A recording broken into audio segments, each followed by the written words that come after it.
Yep. Hey, this is Will Knighty, and we are back with another podcast. And we are in Logan Square today talking to Bryan Herb of Luxury Zoom Vacations. Hi. How's it going? It's good. It's Yeah? great. Yes. So, what's been going on with you today? Well, just today. Today, man, we've been working a lot on our trips coming up to Rwanda, Kenya, and Zanzibar. It's been like, that's been on my brain today. And then also getting ready for my trip to South Africa, Zambia, and Zimbabwe right after that. Okay, so tell me about Cape Town. You're going to South Africa. I've been to Cape Town before. Love it? I loved it. I went back 2 years in a row. Oh, yeah. And I just absolutely loved it and adored it. It's my favorite city in the world. I haven't been back for a long time, though. We should go. Yeah. Come with me. I'm bringing a group in September. So tell me about Cape Town. So tell our audience about Cape Town, the diversity, the culture, the landscape. Yeah. Well, I'll tell you, it's one of the most beautiful cities in the world. Like, topographically, it's absolutely gorgeous. Cape Town, the whole city encircles Table Mountain, which looks like, it's this big mountain that looks like a table. It's like a plateau. And then there's other mountains like Lion's Head and Devil's Peak, these other peaks, huge mountains right within the city. So pretty much if you live in Cape Town, most people are very active and fit, and fitness and cycling and hiking is part of the lifestyle, 100%. It's kind of the architecture looks kind of modern, but then there's also a lot of Dutch influence as well, because some of the Dutch settled early on, I believe in the 1800s, if I'm not mistaken. But yeah, and then right outside of Cape Town, like you can literally be in the center of Cape Town, drive 12 minutes and be in a vineyard. That's what I love. Yeah, I love the vineyards in Cape Town. Very interesting. I actually went to one, I forgot what it was called, but they had like a whole like lunch. You could buy anything there. Oh, cool. Your food, your lunch, your dinner. Even a couple bottles of wine to sit out. Speaking of wine, I can't believe I haven't poured us a glass yet. And sit out on the vineyard itself in the grass area and have a good time. Gorgeous. So what is some of your favorite cuisines that you kind of like experienced in Cape Town? Oh, well, they have, first of all, my favorite fish. I've never seen it outside of Cape Town. I like fish. I like seafood a lot. And it's called kinglip. Did you have the kinglip when you were there? I have not. It's like a white, fleshy fish. I did not. It's so delicious. It's just really fresh, healthy. The water outside of Cape Town is so cold. Like the ocean water is really, really cold. And so I think that keeps a lot of the fish just super cold until they actually get to land. That's just my theory. Any fisherman listening to this is like, that's not how it works, dude. But that's not my thing. And then the way they spice it is so good too. There's a lot of like there's African spices in Cape Malay, like Indian spices that they use. There's little curries that are delicious. And then the other thing I love is pop, which is PAP. It's like a kind of they make it a maize, like so it's like a fluffy white, looks almost like mashed potatoes. Have you had that? Did you have that? I did have that. I did. I love the cuisine there. Oh, and the South African the braai. They know a thing or two about grilling in South Africa. Oh my gosh, they know how to grill. So moving on, how did you like Victoria Falls? Oh my God, I love it. I love it so much. In fact, I love it more now than I did 10 years ago. I loved it then too, but now it's, have you been? I have not been to Victoria Falls. It is, like their tourism infrastructure has gotten incredible. There's wonderful places to stay that didn't exist even 10 years ago. And now, like the place we've been using, the Royal Livingston, which I love, it's been refurbed, it's beautiful, but there are giraffes, impala, baboons, zebras all over the property. Really? So I have some of the most epic footage of like right outside of I open my window and there is a giraffe like eating right at the tree, right at my window. Like I literally could have reached out and touched it. Really? I didn't, but I could have. You could have. I could have, but I'm not a pervert. But did it say do not touch the animals? It says do not touch the animals, yeah. And do not feed the animals. Do not feed them, yeah. So I hear Victoria Falls is part of the... Oh, it's one of the 7 natural wonders of the world. 7 natural wonders of the world. Yeah, you asked for Victoria Falls. I go right into like the tourism, like hotel aspect. But the falls themselves are amazing. And what's fascinating is that they separate Zambia and Zimbabwe. So you can access the falls from Zambia or Zimbabwe. On the Zimbabwe side, it's very lush and green because the wind, I think, the wind takes all the mist from the falls over onto Zimbabwe. And the Zambia side is very arid. Really? So you can literally, it looks like an absolutely different ecosystem, and you can go across the river and you're at the Yeah. other place. Incredible. That's what I felt.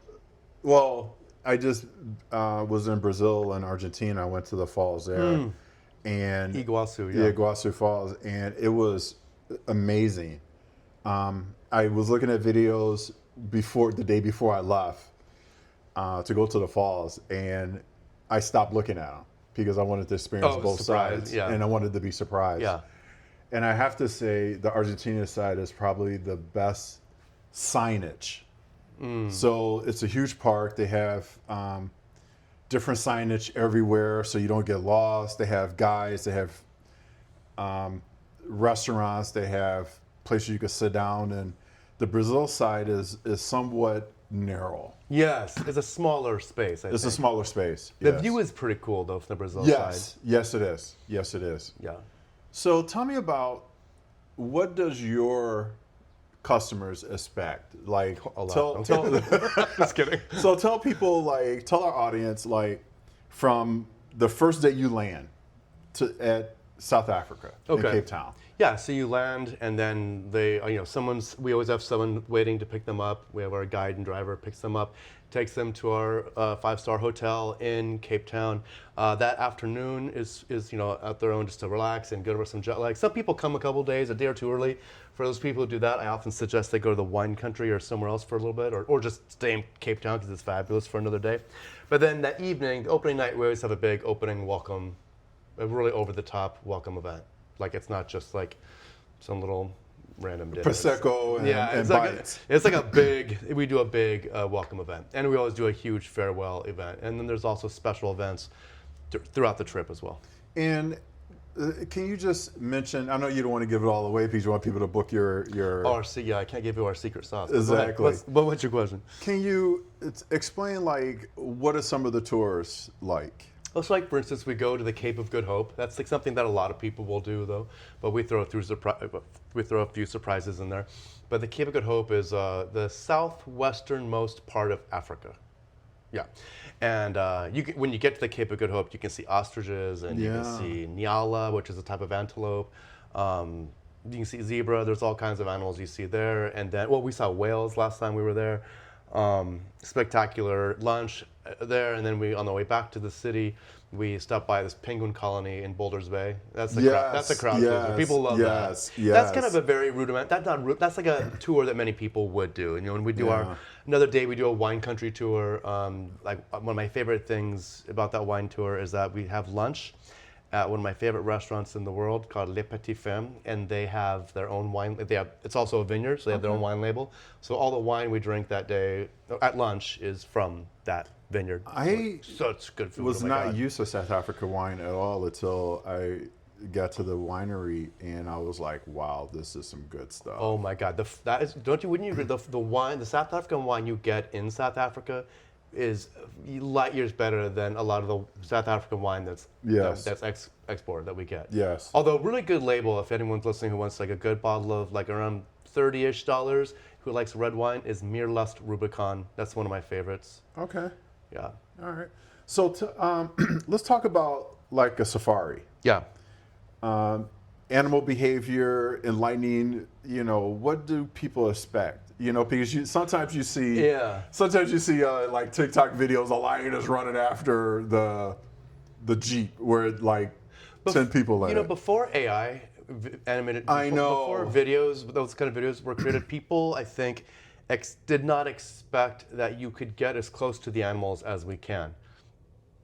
And now I think people are kind of, because of some of those AI videos, I saw one where there was a lion on top of a Jeep, and then she ate a giraffe. No, that's AI. That's AI. But you can get as close as we're sitting 2 feet from each other. Yeah. I could be in the safari. This could be a safari Jeep, and you could be a lion. You can get that. I've been that close. Oh for wow. Sure, okay. To lions. Yeah. Okay. I was there Elephants. and I saw tons of zebras. Oh, cool. I love Saw zebras. a few lions. Didn't see a lot of lions, which I was kind of disappointed at the time that I only saw a few. I wanted to see more than that. As a photographer, I wanted to see more, but the zebras are amazing. I'll tell you, it's interesting for me bringing groups because everybody wants to see the lion, right? Everyone wants to see lions, leopards. They want to see the cats. Most people want to see the cats. I've been fortunate enough to go on many safaris, right? So I've seen a lot of cats. Yeah. At this time, when I go on safari drive, I want to see a lion because I know my travelers want that, and it's kind of like happy wife, happy life. For me, it's happy traveler. Like my travelers are happy, I'm happy. So I want to see lion. But for myself, if I'm just on a drive, I want to see the impala, the antelope, because they're always doing something. Yeah. Lions are often they're often laying down. They're often, taking a. They're chilling. They're taking a cat nap. Right.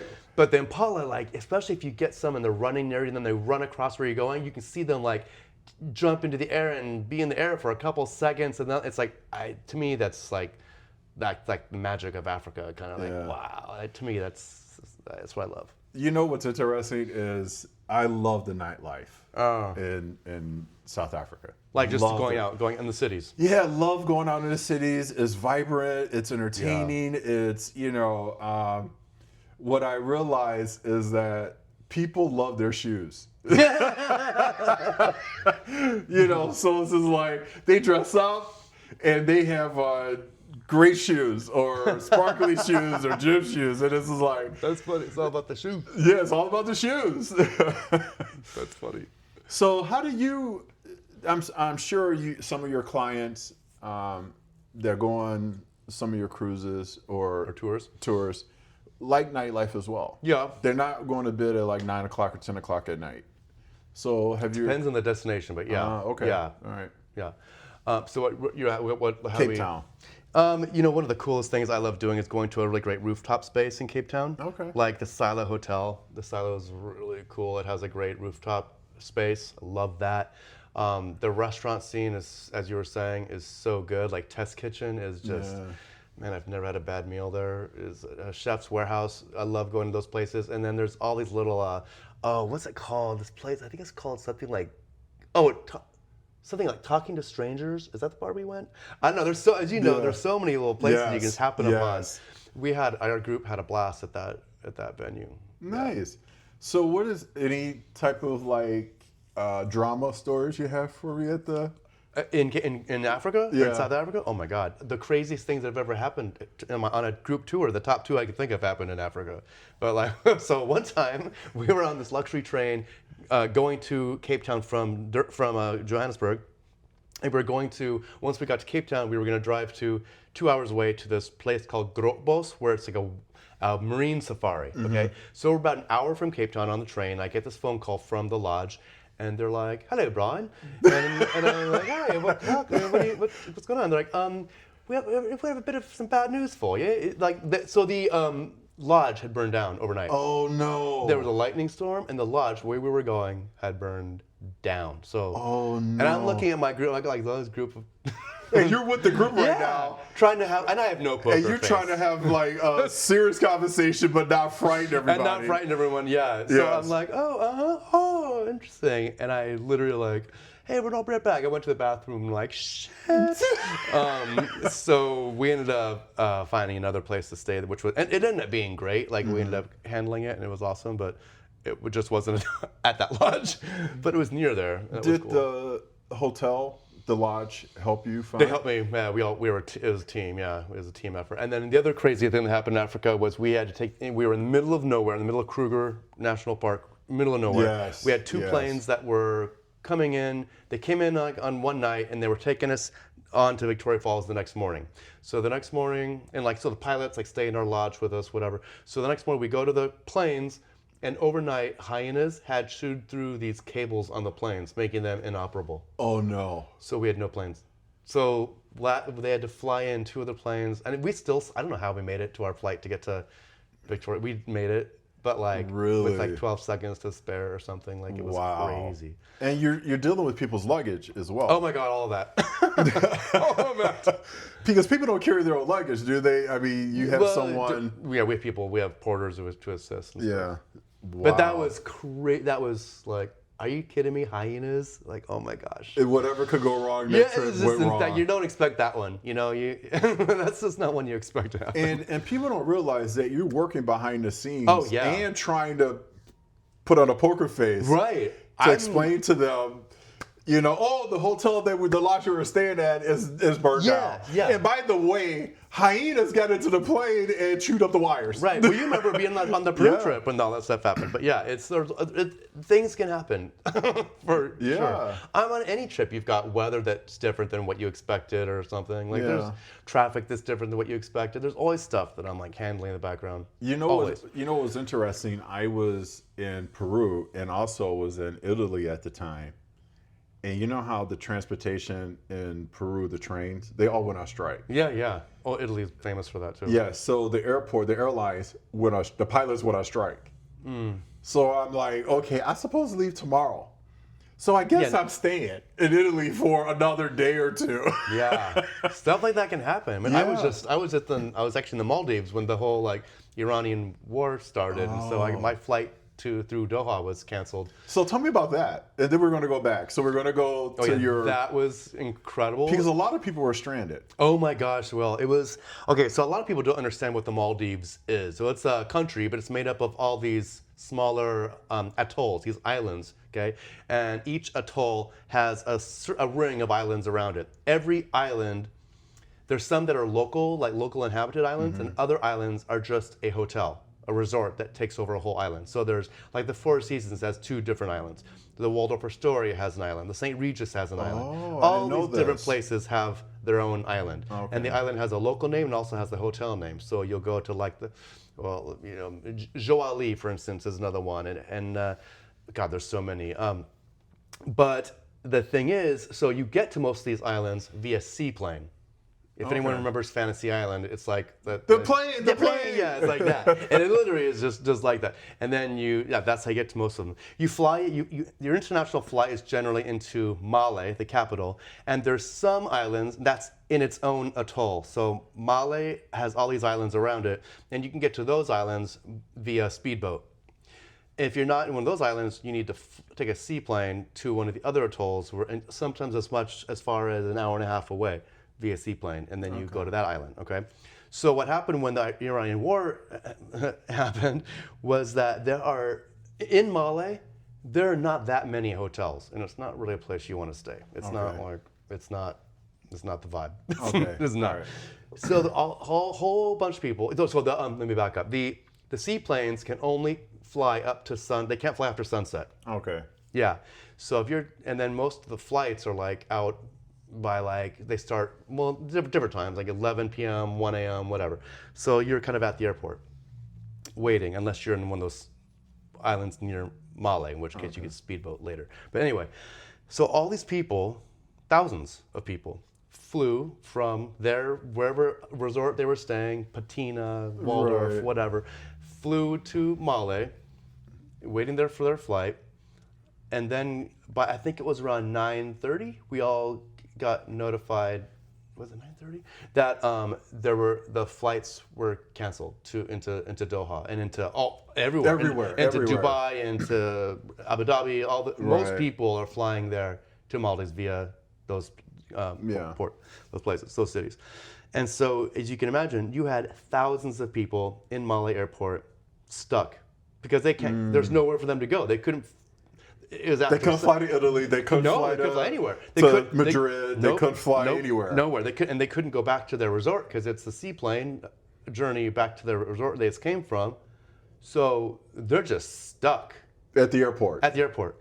Thousands of people stuck there, just sleeping, just anywhere. What it was. Pull up a piece of floor and hopefully there's a plug somewhere. Yeah, and Mali doesn't really have many hotels, so everything was full within seconds, and it was a mess. Oh, wow.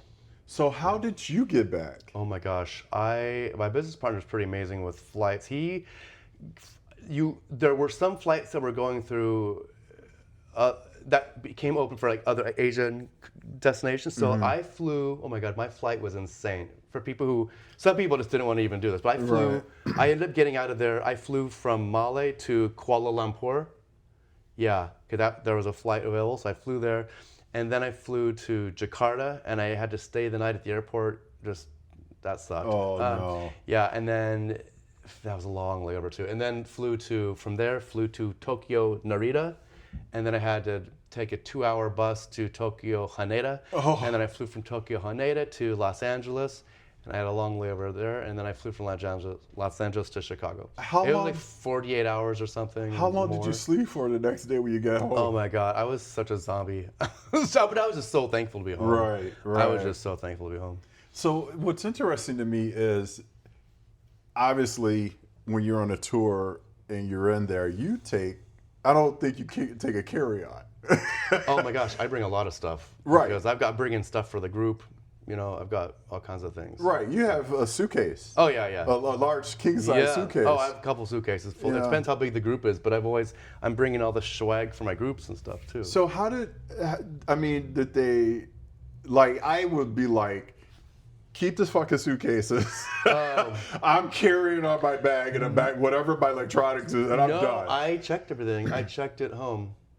But this was, when I was in Maldives, I was just on a research trip, so I didn't have a group with me. Oh, okay. So that was All good. right. I had just left a group. I had a group with me in Thailand and in Sri Lanka. But Okay. I was by myself in the Maldives. Okay. All right. Well, that's kind of good, because then you would be stressed out. Oh, if yeah. you Had I had a somebody. group there, it would have been much more stressful for sure. So, so if someone's looking to go to South Africa with your group, Yeah. with your company, where can they reach you? So, with our website, zoomvacations.com, a lot of people call us. A lot of people people reach me so many different ways now. It's actually hard to remember how people reach me. Yeah. Via Instagram, via all over. Is that what you're asking? Like how? Or calling us. If they Google gay vacation company South Africa or a gay group tour, it might come up. But yeah, just going to our website, zoomvacations.com, and they can see like our dates and stuff. But then we also do private trips for people. So sometimes people will call us and they'll say, oh, I can't really do the dates that you're going to South Africa, but can you design a private trip for me and my friends, or for me and my partner, or whatever, or me by myself? And so we do that for people as well. Okay. And what is the unique experience that people get when booking with you guys? Couple things. One, I mentioned that like my travelers, if something does go south, I'm handling it. Like Daddy's handling it. Like you go have fun.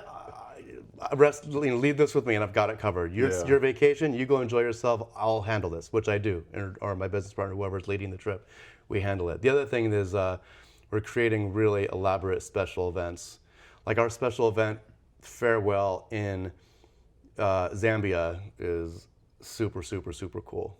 Okay.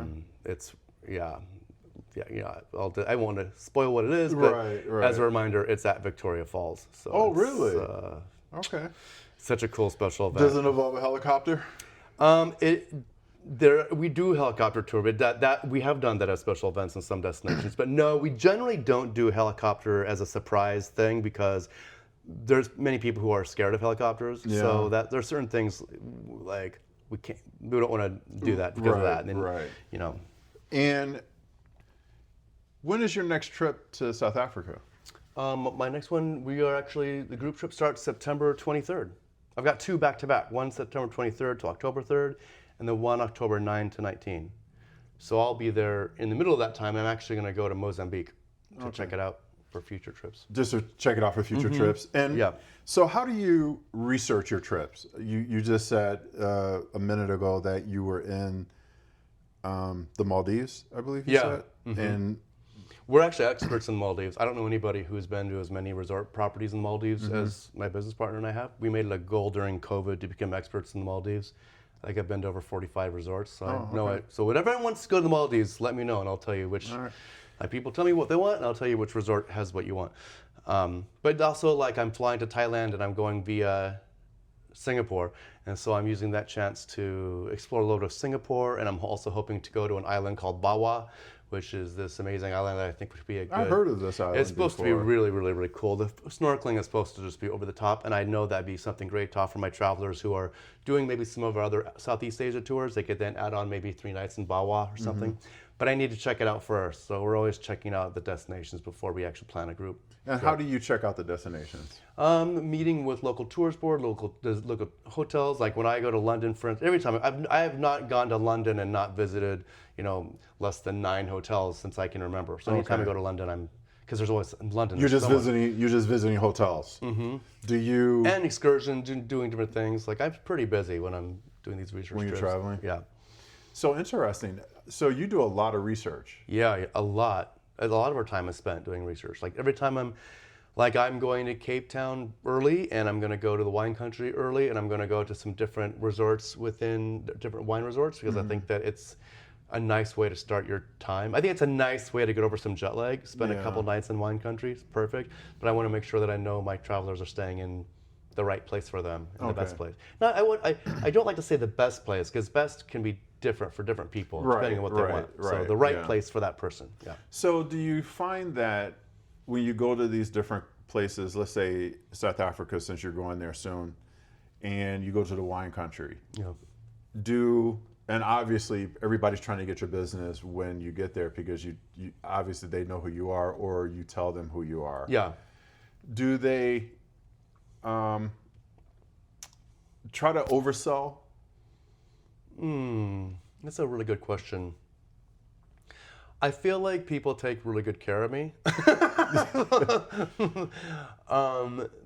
But I wouldn't call it overselling, but I will say that like maybe I've go to some hotel and it's like, oh wow, does everyone get this room? No, oh, it's just for you. Oh, okay. Like I'm pretty good at knowing when it's special catering to me or whatever. But I will tell you that when a hotel or property or excursion or whatever goes over the top for me, I've never had it in my life where a company went over the top for me, but then didn't go over the top for my travelers. Every time it goes hand in hand. All right. So if they're really reaching out to me and throwing out the red carpet, every single time, they've also then been awesome with my travelers. Nice. Yeah. That's good. Yeah. So if and there's sometimes I'll stay at a hotel and I'm like, wow, like they don't totally, and it just seems kind of like, I don't know how to explain it. You just get the feeling they don't really care that I'm there or not. And it's not that I need someone to make me feel like I'm a big deal, because I truly don't. But I also know like, wow, if you're putting this little effort into me,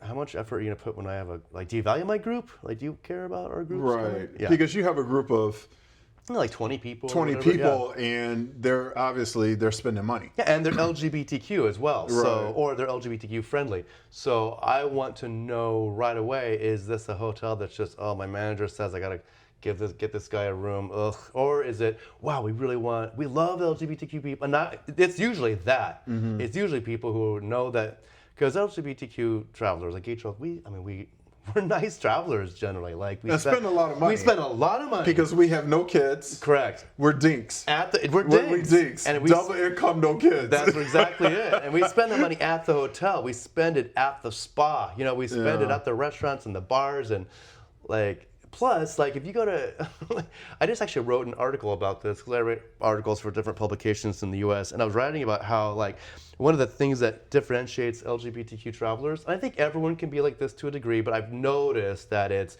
especially with gay travelers, we get really interested in local people. Like, if there's a waiter, we're like, I remember I got to one of my groups and they were in Puerto Rico, and I got to the restaurant, or I got there after they were already there, and by the time I got there, they had already known every single thing you could imagine about the waiter. They knew his wife's name, they knew about his kids who were in college, they knew like everything. Yeah. Because they're genuinely interested. Yes. And I know I'm making generalizations, but I will say generally, this is true. It's interesting because when I go to the South America countries, and even when I go to Brazil, they want you to ask them about their family, their kids. And if they have kids, they love talking about their kids. Everyone does, I think. Yeah, right? and it's very interesting how a certain group of people will ask about their family or their day or their nightlife or their wife, their boyfriend, or whatever.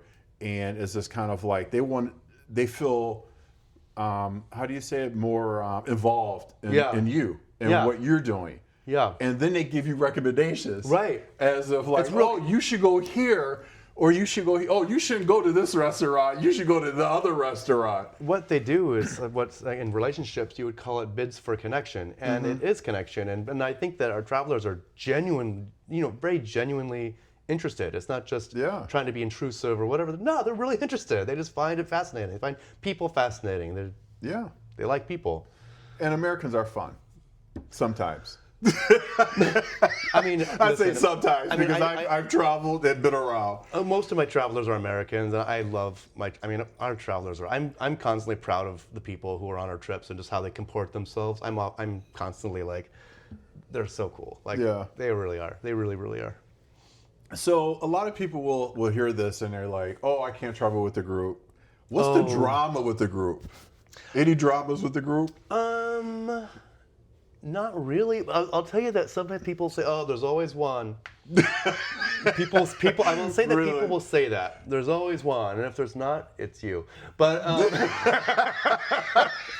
but I have had trips where there isn't one. I've had trips where like there wasn't one in our trip to No, Peru. the Peru, everybody got along. Everybody was so cool. It was fun. It was- And I'm very like independent. Yeah. And when I travel, I like to go to places sometimes by myself. Yeah. I like to travel, and I realize I'm with the group. But what was interesting about it was there was no drama. And I love that. Yeah, and there really isn't. I mean, honestly, has there ever been in 25 years a moment? Sure. I would be lying saying no. Right. But I mean, the other thing you probably noticed was that we did stuff as a group, but you also did stuff on your own. On my own, exactly. And you were able to do that. But it wasn't like, you could have been with the group if you wanted to those moments. You chose to be on your own for a moment. That's so great too, and I think that's important. But the dramas, like, I don't know. I mean, people always want to hear about the drama stuff, but it's really more the opposite of that happens more. Like, it's really more that I've been impressed with how gracious and flexible people have been on things when something like, got some weird weather thing happens. You're like, hey, everyone, just thanks for your patience. Or the lodge burned out. Okay, so like that's a good example. Everybody was cool about it. Nobody was like, this is BS and blah, blah, blah. No, at zero. Yeah. No. In fact, people were like, they know I care. So they know I'm busting because you're out of a room too. Yeah, right. Plus they know that they don't just see me like, oh, whatever, oh, too bad. No, they see me like handling it, and they're like, just let him do his thing. They don't bother him. Don't ask him questions. And they are so lovely and gracious. That's good. Yeah. Yeah, we could though do a podcast sometime about some of the moments. So going back to South Africa, how do a person get there?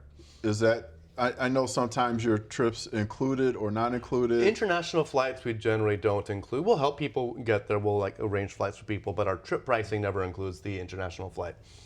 So you fly into Cape Town, and there's a number of. It just depends. Everyone flies a different way. I mean, I love going on like this. Okay, so this trip, I'm actually going to be flying to Madrid on American, and then I'm going to be flying on Qatar to Cape Town. Okay. Do I fly through Johannesburg? I don't even know. I have to look at my flight. Yeah. And then I've flown via Emirates. I think I flew Emirates last time. Yeah. Through Dubai. Okay. Fly. Now, what about travel health insurance? I wish people would. Oh my God, I wish people would get health insurance. I'm touching my mic, so I'm sorry. I always get medical insurance. Yeah. Travel medical insurance. It's especially with everything going on these days, and the world is goofy. Just get the cancel. If you can get the cancel for any reason insurance, that's the thing to do. Yeah, I hear you. And so we're going to wrap this up. And could the audience hear that fly I just killed? God, I hope not. We talked about safari. We just had a kill. Yeah, right. Exactly. Right in front of your eyes, Will. There was no guns or shotguns, but no bow and arrows. But there was a hand. Yes. I didn't have my chopsticks, but. So, tell everybody, where can they find you on the website? Oh, zoomvacations.com. So Zoom, like you're zooming around, zoomvacations.com. Or our phone number, 773-772-ZOOM, which is 9666. All right, and this is Will Knight, All About Nothing, and this is Bryan Herb from Zoom Vacations. And we will talk to you guys later.